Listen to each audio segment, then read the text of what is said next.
All right. Otherwise, thank you so much then. My name is Phil Vu, and I do a little bit of training for the PolicyMap team. And as I mentioned in the very beginning, what we're going to try to do today is do just a really full overview of a lot of the cool features you're going to see and data that you're going to see in PolicyMap. So uh, if you're familiar with the tool, you'll hopefully learn some new stuff. If you're not, then you're going to see a lot of really cool things. And we are open sessions, so if you do have any questions about what you want to learn more about feature-wise, or just have a question about how something works, you're always welcome to chime in and ask at any time. Okay, so a little bit about who we are. If you're not familiar with PolicyMap, we are part of a larger parent organization called Reinvestment Fund. They're a nonprofit. They are a thing called a CDFI, or a Community Development Financial Institution. And all that means is that they are a community bank, and we mainly focus within the Philadelphia but Mid-Atlantic region. And our work is very specific into revitalizing low and moderate income communities, things like through some really unique programs like charter schools and grocery stores and community health centers and even affordable housing. And we've always used data in a spatial sense, where we wanted to look at that data across a given community. And that's really what we wanted to give other users as a tool with the PolicyMap tool itself. So the goal of PolicyMap is to give you the ability to zoom to a neighborhood, learn more about that neighborhood by adding data on top of it. But along the way, there's some really cool things about those neighborhoods that you can pull, be it reports or data itself, or even draw very custom boundaries and custom areas. So it does mean that we have a lot of data. And so we're going to cover some really easy features in the very top here today, though we're really mainly going to focus on maps, but I'm going to show you some other really cool things you can do within the tool itself. So the goal of the maps page in PolicyMap is to give you the ability to visualize data. And the map itself is fully interactive. You can click and drag the map around. You can zoom in and out using the zoom bar on the right-hand side. You can scroll with your mouse wheel. So it's all basic stuff when it comes to an online mapping tool. The location bar, though, on the right here is like a search bar, like a Google search bar. So you can type in an address if you wanted to. It'll zoom to the address. It'll drop a little pin in that location. And then you have the same abilities to pan, to different parts of neighborhoods and such, or you zoom in and out. But the location bar is also a geography search. So you can just type in a place. So if you have a zip code instead, maybe you don't have an address every time, you have a zip code or a city or a county and such, you can zoom to that place. Instead of dropping a pin, it'll draw the boundary. And so now you have a reference of what a zip code looks like versus just the address itself. You can also overlay those boundaries. So if you don't want to have to type in a geography at a time or a county at a time and such, you can overlay them. So we call those things map boundaries. And this allows you to give a list of all the different boundaries that are in our universe. And that way, if you want to see what zip codes look like on your map, then you have a neat layer that shows just those boundaries. You can also combine boundaries together. So if you're not familiar with tracks and block groups, there's a really neat kind of thing that I explain a little bit here. So without adding any data on the map, you click onto the map with just the base map, we call it. You'll get this really neat bubble. Within this bubble, you'll see all the different geographies at this point that we clicked here happens to sit in, which is a block group, track, zip code, and so forth. So this is actually sometimes what we call a benchmark of geographies. And all it means is that these are all the different geographies that this point sits in based on the size as you zoom out further and further. And these geographies have a bit of a context of reference for size. So if you're not familiar with census, I'll just give you a really quick breakdown and kind of explain these block groups and such. So the census that we do every 10 years and every year now with the American Community Survey. So the 2020 census is happening now, and we're very excited as data people. The census, when they publish data, they don't publish individual information. They group people together into geographies, and the smallest geography we use from the census is a block group. And a block group is about 400 to 1,500 people. And that'll probably definitely change with the 2020 census as population increases and shifts and so forth. So a block group is basically based on density of population. That's why that range is at 400 to 1,500. So in an area like Center City, Philadelphia, a block group is very small. very urban because the housing is row homes and it's stacked living and apartments and so forth. But we were to go to a little more rural area, like across the river here in Camden, this entire area is a block group. And it's because there's no one lives along the waterfront, it's mainly business, and the housing on the backside of the block group is detached homes. So the range is based on density of population, but then that's the building blocks of geographies that aggregate up. A grouping of block groups form a census tract, which is about 1,500 to 5,000 people. And again, that'll change. And again, it's based on the density of population. In a urban area, a tract is sometimes a neighborhood. You can see Queen Village and Bella Vista. That's probably about a neighborhood size. But if you were to go to an urban area or a rural area, a tract could be an entire township sometimes, and just depending on where you're at. And sometimes a block group is a tract as well. So again, it's just easier sometimes for the population size. And then from there, it goes larger and larger. So grouping of tracts form things like a ZICTA, which is a zip code equivalent of a zip code. But tracts also form county subdivisions. County subdivisions form counties and metros and states and such. So besides being able to search for them and adding the boundaries on them, you can also then make your own boundaries as well. So those boundaries that we see here exist within a universe that we already have available for users to interact with. But we definitely understand that sometimes you need to make your own boundaries. And we call those things custom regions, and you can access how to make them, and even once you create on the bottom menu here. So these are previously created ones, and then these allows you to make your own custom regions. So a custom region is sometimes a grouping of roads. So if you are trying to draw a boundary based on a grouping of roads or landmass, or sometimes even a combination of geographies. So if you wanted to make a new region or a new coverage area, you can use the assemble function as well. So the first feature is a draw feature, and it's just a simple freeform drawing function. The instructions will tell you when you click OK one more time. Your mouse turns into a pointer, and you're simply just dropping the vertices of a target area. And you can still pan around, you can zoom in, you can zoom out, you can get as close as you want to the given area, but the goal is to click on to the last point or the first point to close your custom region. And then this will give you a chance to give it a custom name.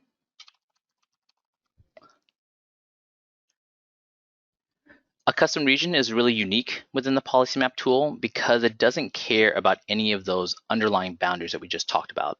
It doesn't care that you cross block groups, census tract, zip codes, city lines, state lines, and so forth. It will care about them if you want to aggregate data for it or download data for it.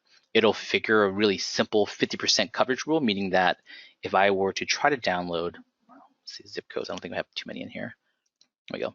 If I were to download zip code data for this custom region, it'll only capture the ones that have at least 50% of the zip code that sits within my boundary. So in this case, just the 4 that are up top here, whereas these 2 would not be added. But sometimes you probably need to make a boundary as well that is a grouping of other geographies. Maybe you do need to select zip codes to form a new coverage area, or counties, or even school districts to form new boundaries and such. So we call that function the assemble custom region, and that you're just doing just that. You're taking boundaries that are in our universe and making a new one out of it. So the instructions will tell you that it's going to initially default to your current zoom level, which is in this case census tracts. But then from this menu here, you can choose more granular boundaries, block groups, tracts, and so forth, or even larger geographies like zip codes and counties and cities and such.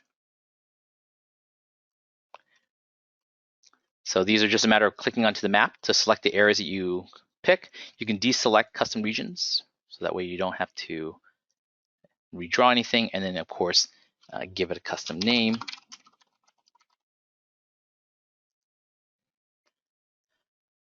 So you'll have a drawn custom region, an assemble one, and the radius one is really just pretty simple. It's a circle basically around either an address or a point, so I won't really cover that. Custom regions are really unique in the PolicyMap tool, besides being able to visualize the area, the very unique area that you're trying to work with.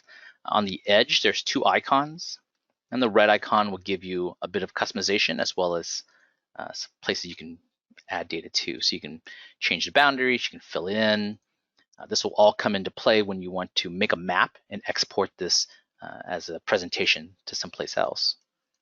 Phil, I've got a quick question. You're saying that in order to pull this up, there's a menu at the bottom. I can't quite see that on my screen. I wondered if you could scroll down. Are there also bottom tabs or menus that we can click on? Yeah, if you can't see the maximize screen, you should be able to see these buttons in the very bottom here. Can everybody see those? Okay. My screen says that it shows them. Oh, I've got it. Got it. Thank you. Yeah, no problem. Yep. And ironically, of course, we're going to, it's a really good question actually, because there's a new version of PolicyMap coming. It's actually available in the beta you can play with for now. That's really cool features. And we are removing the entire bottom. So unfortunately, you're going to learn about the bottom for this session, but then you'll realize that it's all going to be moved to the buttons up top. And I think we have time and I'll take us in there and show you. But the other, besides being able to customize the custom regions and filling them in, you can also though take them to other features of PolicyMap, which we'll cover in a little bit. But one of the really unique features of custom regions is also the ability to share the boundaries with other users. So that way you can share from here. This allows you to put this custom region into another user's account. So that way they don't have to redraw the boundary.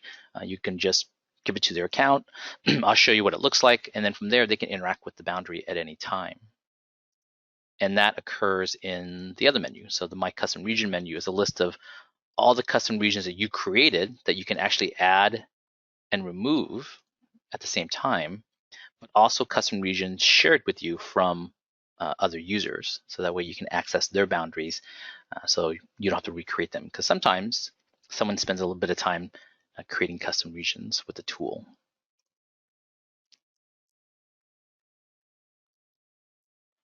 So those are just the boundaries. That's kind of the basics of, that's one type of data that we use in PolicyMap. The other type of data that we use in PolicyMap are in these categories above the map here. And there are two other categories of data we have within the tool, and they are basically broken up by the columns you see within each category. So columns 1 and 2 are what we call data layers. And all that means is the data itself is aggregated to a geography, and it shows these colorful maps. Just clean some stuff up here. It shows these colorful maps, and all it means is that a layer data sits on top of the map like a layer, but it also means that layer data does not have address level data set. It's always aggregated to a geography, and the legend will explain quite a bit of that. And the other type of data is point data sets then. So that is icons, which do represent address. And as you can see points and layers in the map at the same time. And points and layers have legends, and the legends do a lot of really cool, quite a bit of customization when it comes to the data that you have on the map. So before I get into the layer and the data a little bit, let me give you a quick overview or summary of some of the categories, just so you have an idea of why we put data in there. And that way, and I'll show you how to get to data much more faster sometimes.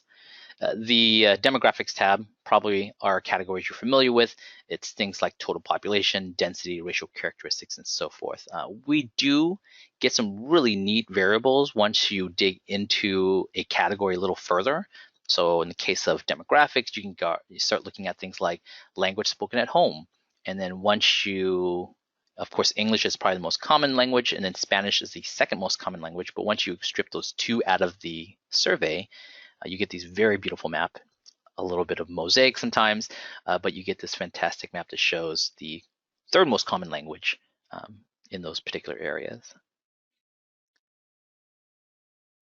So demographics really starts talking about the people, of course, in that area, including things like foreign born, where people are from other countries, again, excluding Mexico. You can start seeing this another mosaic type map that shows the most common immigration country outside of Mexico.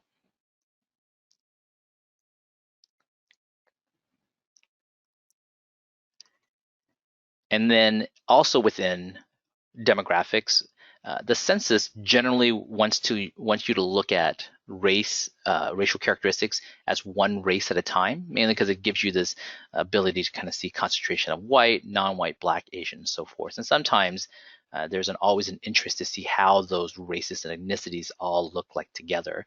And so we made this really cool map, is the predominant race. And all that means is that instead of looking at one race at a time, we wanted to see how those racial characteristics look like in conjunction with each other in the predominant race for those areas. So in this example, it's a really neat one for Philadelphia, whereas anything in the red are areas that are primarily Hispanic or predominantly Hispanic. Anything in the green is predominantly black, and then blue is white. And then you get these really neat colors, whereas the dark color is over 90% of the ethnicity in this area is Hispanic. But then you start seeing these really neat transition colors in between, where it's saying, while black is the predominant race, it's actually not the majority race in the area, so that those areas tend to have much more diversity in themselves. So a neat way to look at racial characteristics without looking at one particular race at a time, which is how the census generally presents the data. And then on the other side of demographics is a neat, instead of looking at individuals, it's looking at groups of people. And so that includes household types. So you can start seeing things like married with children, same-sex couples with children, single female with children, and then we do a lot of really neat pre-K study work. And so the census also has grandparents with children, which is a fantastic data set as well. And then, of course, still within households, it's head of households. So it doesn't talk about family types. It talks about the head of the households. And then families themselves. And the difference between a family and a household is a household can be one person, whereas a family can be more than one person, or is more than one person.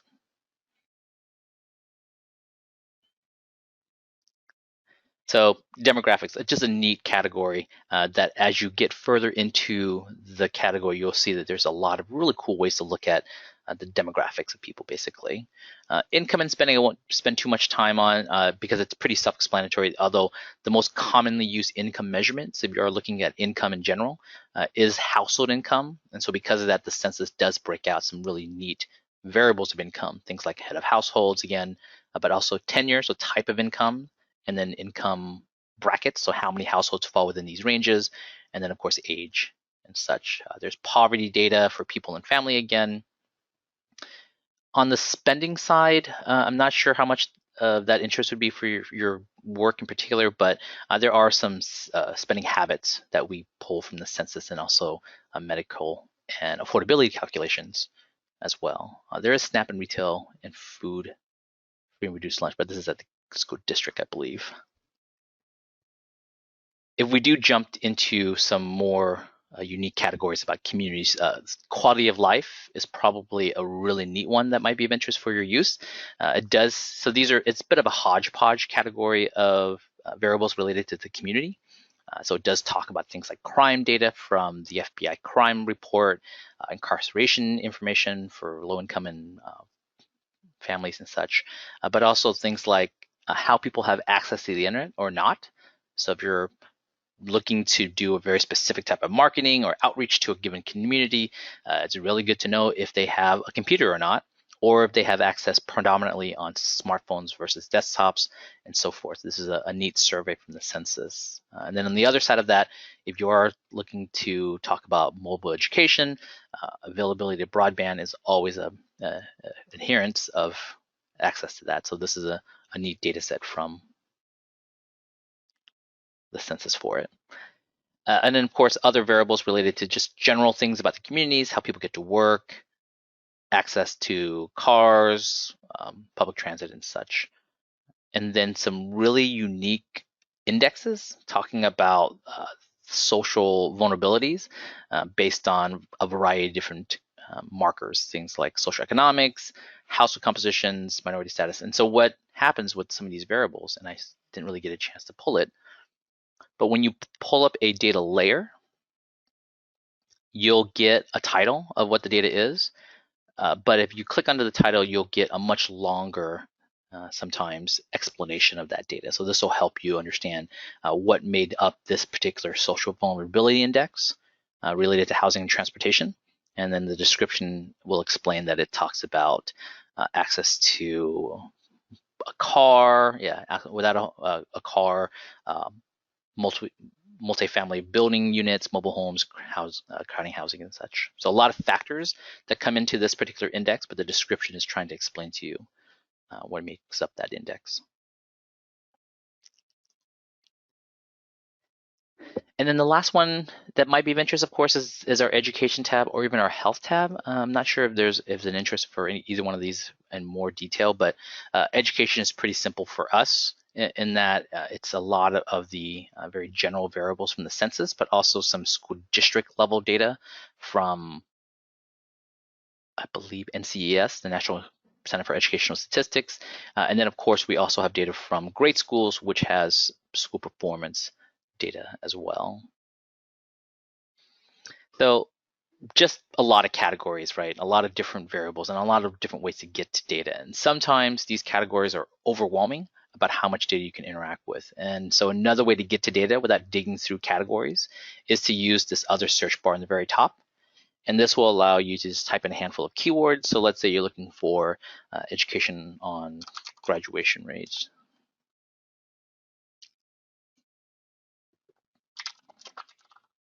That's great. Phil, when you get there, I've got a example of something you could pull up for us.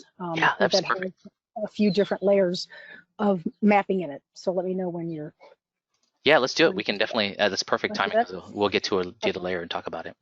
Perfect. So Battle Creek, Michigan is one of the areas we have a school. We have been searching for the Burmese families. There's lots of Burmese families. We just can't seem to find them. So if we're looking for Burmese families with, young children in the Battle Creek community. Yeah, so I mean that's a combination of 2 layers, and that'll give us a chance to jump to 3 layers. But if we look at 1 layer at a time, that's a chance to do that. So let's look at immigration then, of course, or we can just type in Burmese. Oh, I'm going to spell this wrong, right? B-I-M-R. Oh, B-U-R-M-E. See. That's okay.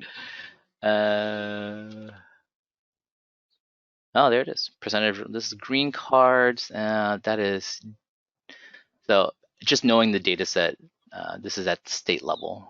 DHS only has state level Maybe it's data. language spoken. Like if Burmese is spoken in the home, maybe that would help. Yeah, let's try that. So in this case, is there a different? Because I know like. Oh, overall, that's a good question. Yeah, it's one of these like Eastern. Like tag along is sometimes related to Southeast Asian, I believe. And then yeah, there's some of these languages are grouping. That makes sense. Of Keep all the scrolling languages. down because I saw one that would. Cambodian maybe. Thai, Laotian. Let me think here. Oh, you know what? We have Hmong families, H-M-O-N-G. We have Hmong families. Yeah. I believe in our New York or Brooklyn area. So maybe we could, skip from Battle Creek to Brooklyn or yeah, of course, something like that. So so we can do a couple things. Let's go to Brooklyn and see. Okay. Actually, a good one would be Haitian Creole for Brooklyn. We don't have a lot of Hmong in Brooklyn. Okay. Haitian Creole, perfect. It's a fantastic map. Wow. So the really cool thing about the legend is while you have this beautiful mosaic map, and sometimes it's a little overwhelming of the color scheme, you can filter this out. And so that way you're just showing just the ones that you're trying to identify. And unfortunately, we did have a select all. So we're looking for just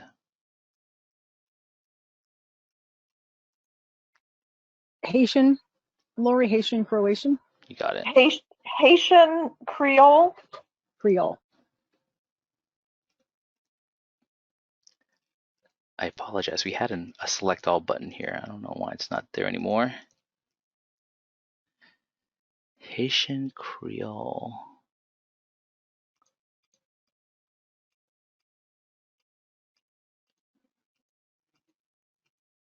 I don't see that grouping.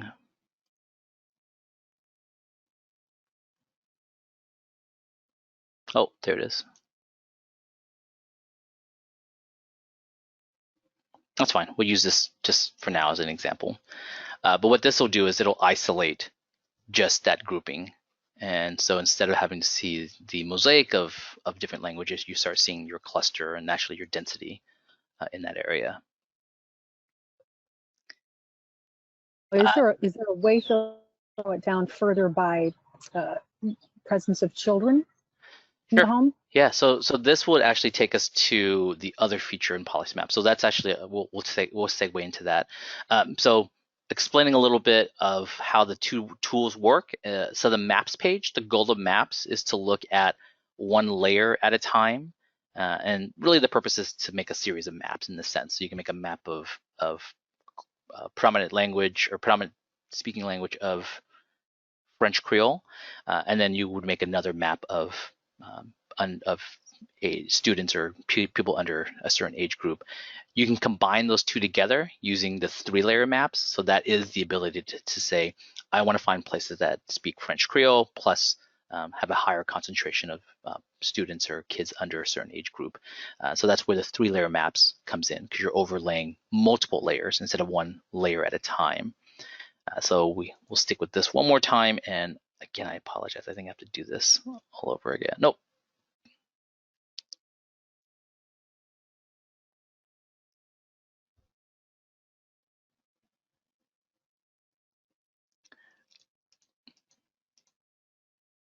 Oh.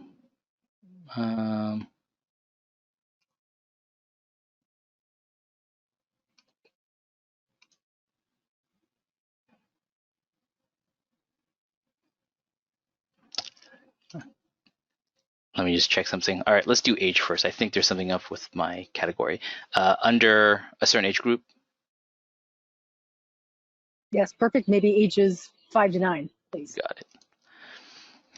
So the way it works here is you would, once you add a layer, instead of looking at multiple colors, so the last one we looked at had almost 50 different colors because it represented different types of language spoken at home.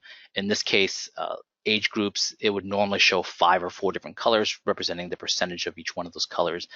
But in this example, in 3-layer maps, it's going to show you one color, and you get to move the slider bar to define where that represents, that percentage starts or ends. So in this case, if you're looking for places that have at least 10% of the geographies have people between the ages of 5 and 9, then it only shows 10 to 50% is the range, and only these places meet that criteria in purple. So this is 11% almost, and you can click on the places that did not meet it. So in this case, just almost 6%.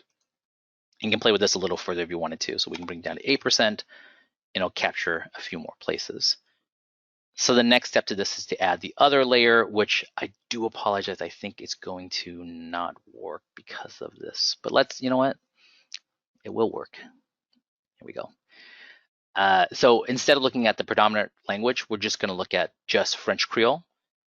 And from this, we can make the cut point for that range. So now the map is showing places that meet still the first criteria of at least 8% of the geography. So the people living here are between 5 and 9. And then the second layer is at 100% as well. So we can move this number up and say we want to find places that have at least a third of the population speak French Creole. So you see it wipes out a lot of the places except for one particular track, and we can really play with this number a little further. That's perfect, because that's what we're looking for, really fine-tuning where to go. Yeah. So as you play with the numbers, you can start either capturing more or reducing places, but then what you'll get then if you zoom in is this handful of tracks that meet both criteria of at least 8% of the people here are between 5 and 9, and then at least 20% of them speak Creole in those areas.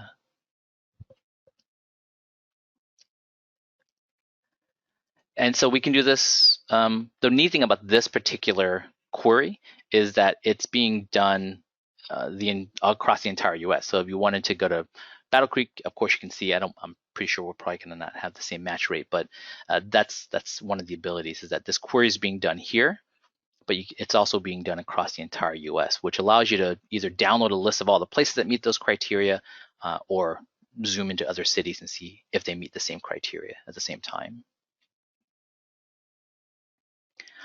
So just to reference for this particular example, initially we looked at this layer right here, which is predominant language.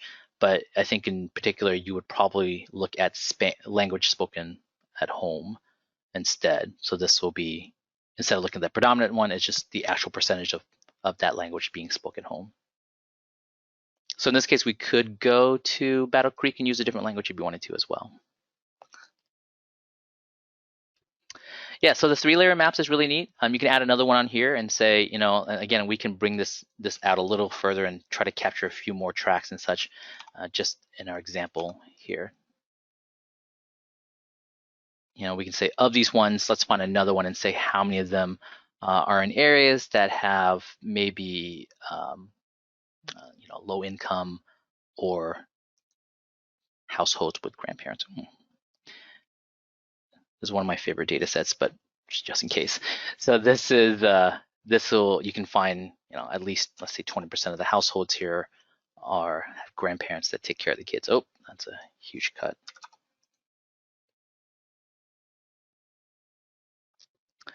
So these places meet all 3 criteria that we created in this map here. And so, as with anything within the tool, if you do make a map that you want to share with other users, you're going to use the icons in the top right, and the print icon will basically give you this map that you can export. It'll open up this dialog box, which can still pan within the window. You can zoom in to just capture and kind of focus the area that you're looking at, and all the information along here is customizable, so you can make the font larger and smaller. Change your orientation. You can edit the title, so that way if you're working on a very specific program, you can give it some context, or you can just remove it, and then the legend will give you all the ranges that we created to make this layer that we have, and then the export will just download it onto your desktop.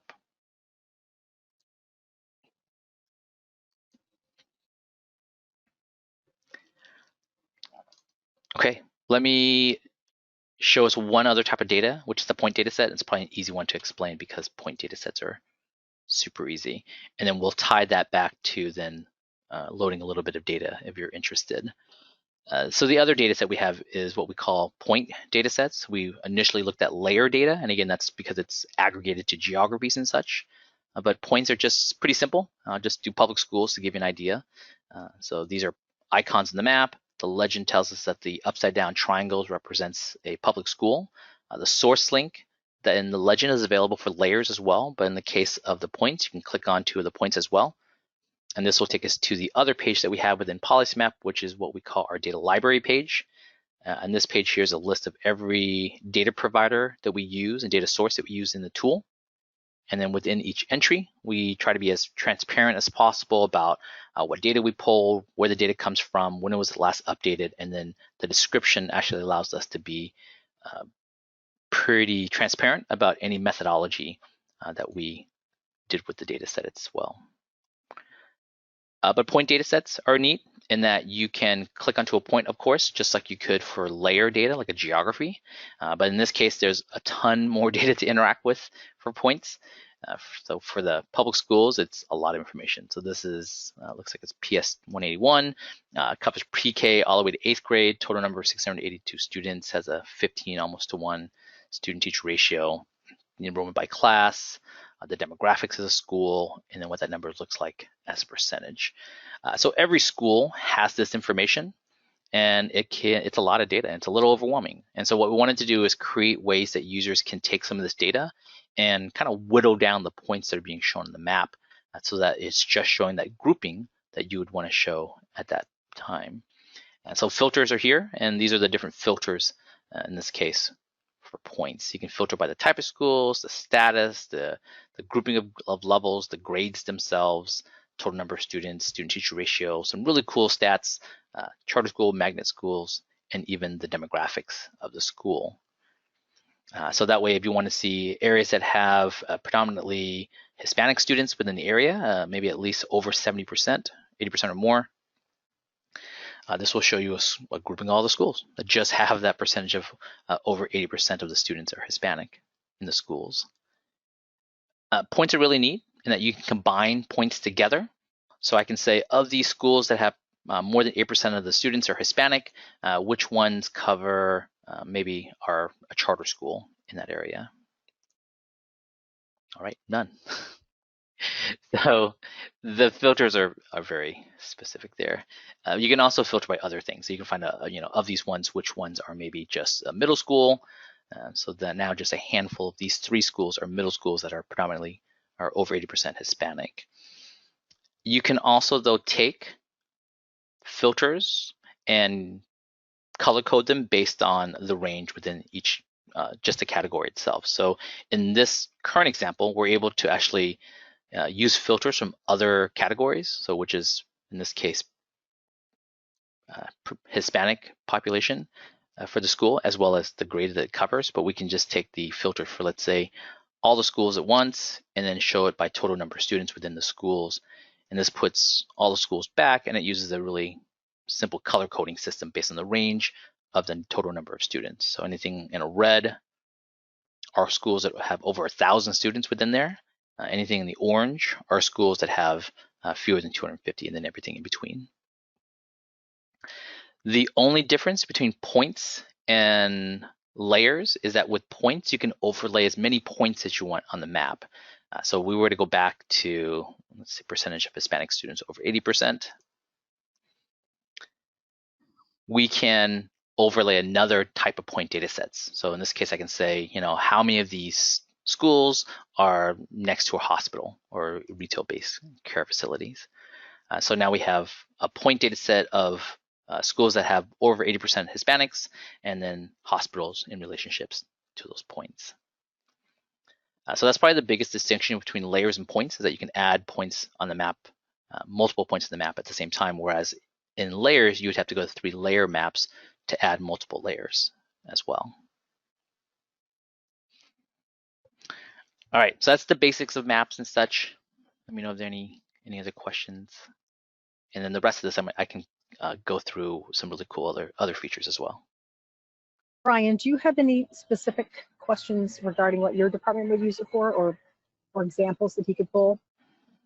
Yeah, I was just curious in terms of loading in data. So a lot of times what we'll do when we're looking at a new location for a school, we will load in data from other schools that we have in the area, just to kind of get an idea of where those students are coming from. Is that something that's pretty easy to do in this?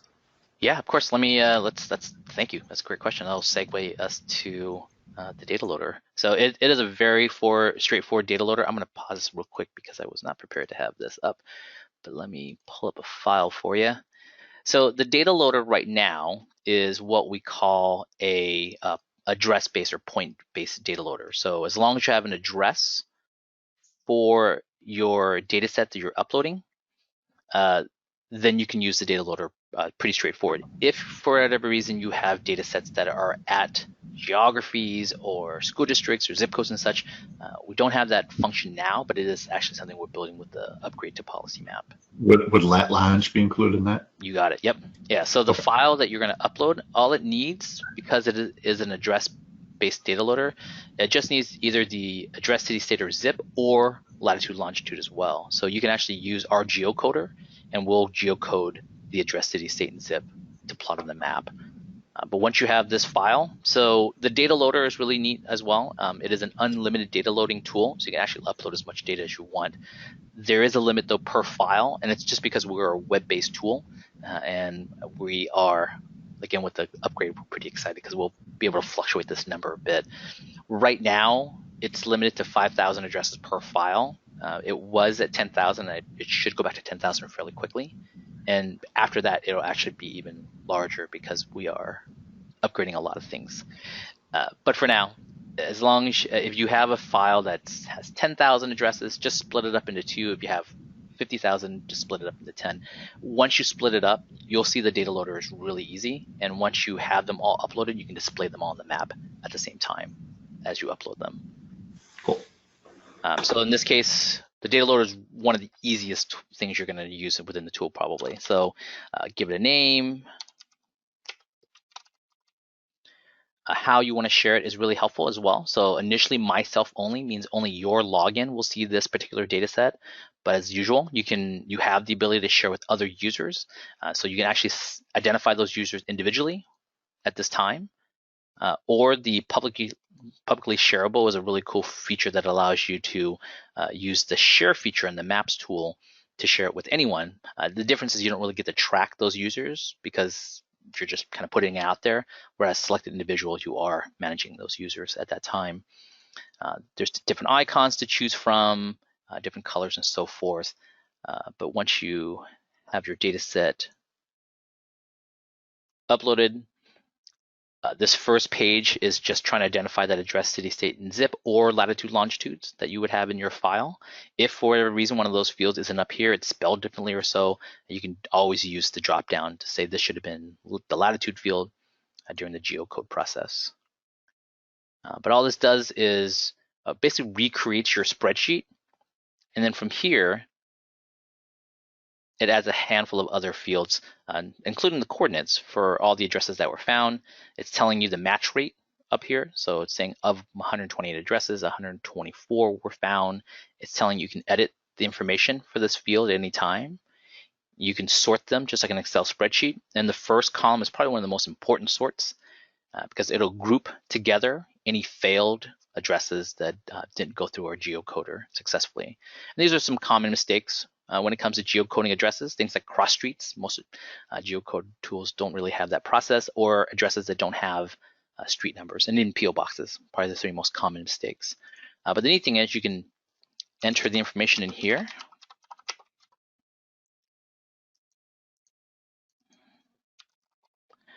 And then this will actually geocode the addresses on the fly.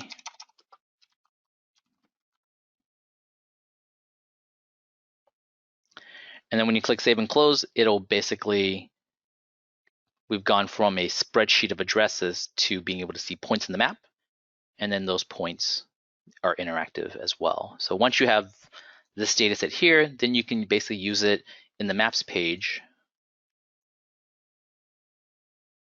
alongside all those other data sets that we just talked about. So this is a neat way to use your data and say, you know, of these points that we're working in, which ones are in areas that speak certain languages or have access to a computer or even access to other neighborhood schools or libraries in those areas. And then, of course, data sets that are created are available in this very first tab. So just understand the My Data tab is literally your tab of your data sets, but also data sets that are shared with you from other users as well. Are there any maximums in terms of the number of data sets we can create? Nope. You can make as many as you want. And again, the 5,000 limit is just temporary right now. That'll be up to 10,000. And then as we finish this upgrade to PolicyMap, that number will even be larger as well. Okay, thanks. Yep. And then the share feature is really unique. Again, the ability to put this data set that you're working on with another user's account so they have access to your data. And then the other really big benefit is that because you are uploading a data set and you can edit that data set, you can push updates to those users at any time. So if you add additional addresses or change address information, it'll be pushed out to the people that you're sharing it with as well. And then just the last thing that we can talk about real quickly, which is the reports, is probably one of the easiest things that you'll interact with, mainly because it is just a pre-built report that's a template of grouping of very similar data sets to build information around. So just understand that like the maps page, the goal of maps and 3-layer maps is to visualize data. The goal of tables, which we didn't really cover, is the ability to compare data, but the reports is the ability to say, I have one location and I just want to get as much information as possible about that one location. And the reports are very specific in the type of data they're trying to present. So there's a health report. The community profile is really a neat demographic report. It'll give you the snapshot of information about the basics of people, things like population, racial characteristics, age, but also the community as well. And you can make reports based on, again, predefined geographies. So type in a city, a congressional district, a zip code and such. You can do a radius report on the fly, which includes a radius from a point data set that you would upload. And then the custom regions that you created or shared can be accessed to make a report around. And what this will do here then is aggregate the data just within your custom region.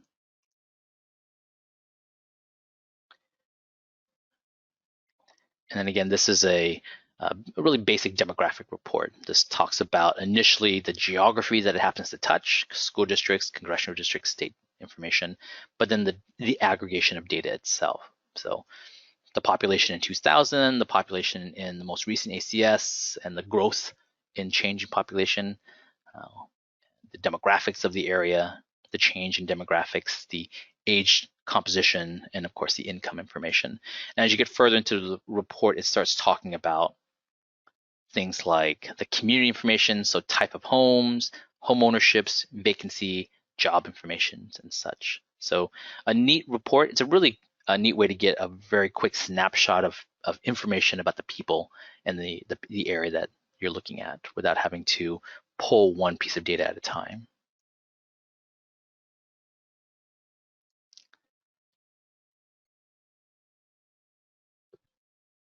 All right. Yeah, that's really the bulk of our session.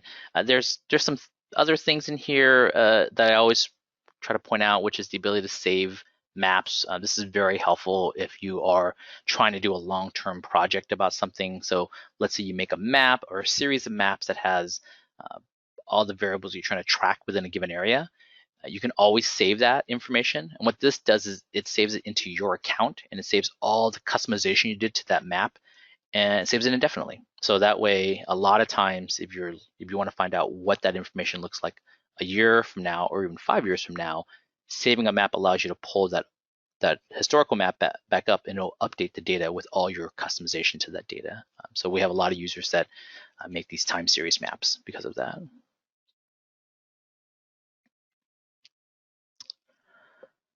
And then that's really it. I mean, there's a lot of other helpful things up here. If you ever need to learn some features on your own, you're always welcome to contact us. We are always happy to answer questions and really go through much more specific ways to use the tool and data. But there's a full range of tutorials available in the support link in the very top up there as well.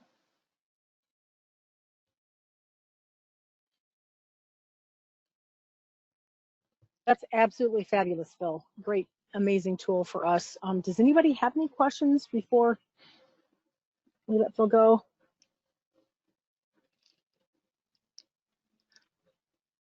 I'm thinking that we'll probably have to play with it. Yeah. And then, and I apologize, I got here late, so I didn't see to log in. You just go to a website and log in a username and password, most likely? Yes, yeah. So the URL is policymap.com, and if you don't have a login, I will just let us know. I think we set everybody up that should have a access, but if not, we can figure it out as well. But yes, yeah. Once you log in, then you're in your account to do and save all your work and such. Perfect. Okay. Fabulous. Yeah. I'm going to start on that today. Yeah. So again, I always say these sessions are sometimes a little overwhelming because once you start seeing certain things and your mind starts racing and you're like, oh, I should do this or I can do this. So I try to show you a lot. I try to bring it all back a little bit, but I will save this and share it with you, the video and such. But if you do have any questions, if you want to go through something much more specific or just learn about something that we didn't cover today that you want to talk about, we love going through and answering problems about how to answer data in a given area. Perfect. And I think, yeah, if you send the recording to Charlie, she can get it to the rest of us. And that will help because then when you get to the point where you need it, you can pull it back up and take a look at it. That's exactly right. Awesome. Well, thank you so much. Fabulous tool. Thank All right. Yeah, Thanks. appreciate it. Yeah, thanks everyone very much. Have a good Thank day. you. Stay safe. Okay, thanks. Bye-bye. You too. Thank you.